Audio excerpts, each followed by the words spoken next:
ఇందులో కలుపొంది, చేప కొవ్వును కూడా ఇందులో కలుపొంది. ప్రపంచంలో ఎక్కడా లేని అద్వితీయమైనటువంటి శక్తి కలిగినట్టు కలియుగ భగవంతుడు ఆంధ్రప్రదేశ్ రాష్ట్రానికి నిజమైన రాజధాని తిరుపతి, తిరుమల. తర్వాత అమరావతి కావచ్చు, దాని ముందు ఉమ్మడి రాష్ట్రాలు హైదరాబాద్ కావచ్చు. ఆంధ్రప్రదేశ్కి నిజమైన ఆకర్షణీయమైన రాజధాని ఏదన్నా ఉందంటే అది తిరుమల అని నేను గౌరవంగా చెప్తాను. ఎందుకంటే ఆంధ్రప్రదేశ్ అనగానే మొదట గుర్తుకొచ్చేది రాజకీయాలు ఇవి కాదు, తిరుమల. మీ ఆంధ్రప్రదేశ్లో తిరుపతి దగ్గర తిరుమల ఉంటుంది. ఇప్పటికీ కూడా అతిపెద్ద కోటీశ్వరులు కూడా ఒక పైకి వెళ్ళడానికి ఒక టికెట్ దొరికితే చాలబ్బా, పైన ఒక రూమ్ దొరికితే చాలబ్బా అనుకుంటారు. 7 కొండల మీద కొన్ని లక్షల సంవత్సరాల క్రితం అడవులతో, విష జంతువులతో, విష సర్పాలతో నిండిపోయిన 7 కొండల మీద మెట్లు పెట్టుకుంటూ పైకి వెళ్ళి దాన్ని మళ్ళీ పైన వాహన మార్గాలను పెట్టి ఈరోజు ఒక ఇల్లు కట్టడానికే నానా సంకలం నాగతాం.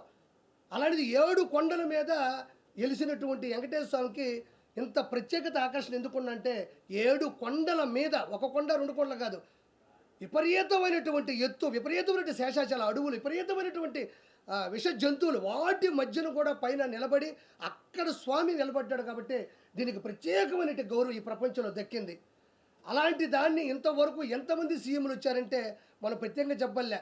నీలం సంజీవ్ రెడ్డి గారు, దామోదర్ సంజయ్ గారు, దామోదర్ టి అంజయ్ గారు, తర్వాత కాసు బ్రహ్మానంద రెడ్డి గారు, కోట్ల విజయభాస్కర్ గారు, నేదురుమల్లి జనార్దన్ రెడ్డి గారు, ఎన్టీ రామారావు గారు, నాదేండ్ల భాస్కర్రావు గారు, కిరణ్ కుమార్ రెడ్డి గారు, చంద్రబాబు నాయుడు గారు, వైఎస్ రాజశేఖర రెడ్డి గారు, ఎంతోమంది, జలగం వెంగళరావు గారు, పివి నరసింహారావు గారు, ఎంతమంది చీఫ్ మినిస్టర్లు ఎవరు వచ్చినా రాజకీయాల్లో పథకాల్లో ఏమైనా ఇబ్బందులు ఉండొచ్చు, ఏమన్నా ఇంకేదన్నా ప్రాబ్లమ్స్ ఉండి ఓడిపోయిన వాళ్ళు గెలిచిన ఉన్నారు. కానీ తిరుమల తిరుపతి దేవస్థానానికి జోలికి వెళ్ళినోడు ఈ ప్రపంచంలో మన ఆంధ్రప్రదేశ్ సీఎంలు అయితే ఎవరూ లేరు.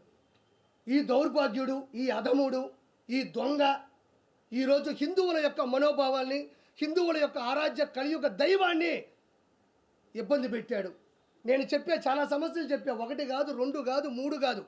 ఈరోజు గుజరాత్ నుంచి వచ్చి లడ్డూలో శాంపుల్స్ చూసి జనాలు నమ్మట్లేదమ్మా. ఎందుకు నమ్ముతున్నారంటే ఎంతో ముందు జరిగిన పరిస్థితులు ఉన్నాయి. ఏది ఫ్రీ దర్శనాన్ని ఇబ్బంది పెట్టడం, అన్నదానం నాశరికం చేయడం.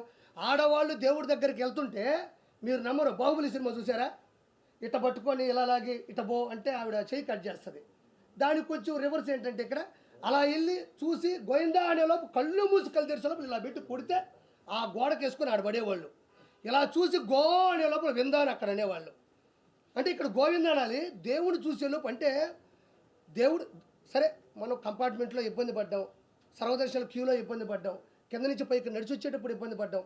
సరే ఇంకెందుకు ఇవన్నీ వద్దు, ప్రభుత్వం మారుతాదేమో, సరే పరిస్థితులు ఇట్ట దేవుడిని అన్నా చూద్దామని వస్తే పాప కింద నుంచి నడిచి అని చేస్తే ఆడకొచ్చి దేవుడిని చూసేలోపే ఇట్ట పెట్టి ఒక మంచి బౌన్సర్లు, రౌడీలు, వైఎస్ఆర్సీపీ గోండాలు, క్రిస్టియన్ మతస్థులు ఉండేటువంటి కొవ్వు ఎగిరిన వాళ్ళందరూ కూడా పైనే ఉండి ఇట్ట పెట్టి చూసేవాళ్ళు ఇట్ట పెట్టి కుడితే గాల్లో సినిమాల్లో డూపులు ఎగరతారు కదా, అట్ట ఎగిరి ఆ మూల పడితే నేను చెప్పిన మాటలు కాదు ఇవి.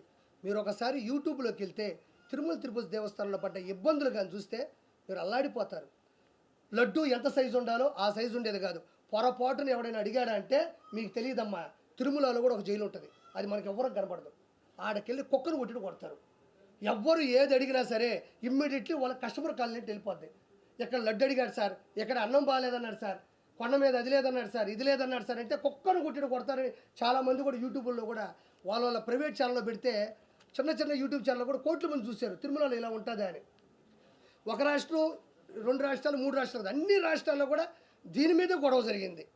ఈరోజు దేవుడి దయ వల్ల వెంకటేశ్వర స్వామి ఆయన కాపాడుకోవడం కోసం కేవలం తిరుమలలో అన్ని విధానాలతో పాటు లడ్డుకు సంబంధించిన విధానాన్ని కూడా ఈరోజు తెలియడం, ఈరోజు కర్ణాటక కానించి, మహారాష్ట్ర కానించి, పూణే కానించి, ఢిల్లీ కానించి, ఆంధ్రప్రదేశ్ కానించి ఎక్కడ పెట్టినా దీని గురించే హిందూ మతస్థులంతా గొడవలు పెట్టుకుంటున్నారు. కేవలం ఏంటంటే ఆయన క్రిస్టియనిజం బతకాలా, 7 కొండల మీద వెంకటేశ్వర స్వామి ఉండకూడదు, ఇదేదో భలే ఉంది.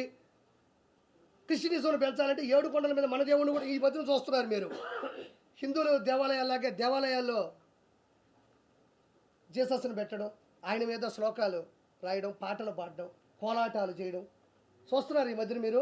హిందూ దేవాలయాల పోలికతో జీసస్ కూడా అవే చేస్తున్నారు. ఆయన నేను తప్పు అనడంలే, అంటే ఇది ఇంకా పెట్టలేకపోతుంది. హిందువులు చాలా బలంగా ఉన్నారు, మనం కూడా ఏం చేయాలంటే మన దోవలో వస్తున్నారు వాళ్ళు. ఆ తర్వాత రోజా హిట్ టీవీ యాప్ ని డౌన్లోడ్ చేసుకోండి. ఇందులో short news, live news, entertainment movies అన్ని అవైలబుల్ గా ఉన్నాయి. Please download Hit TV app. Hit TV app. Hit TV యాప్ని ఫ్రీగా డౌన్లోడ్ చేసుకోండి.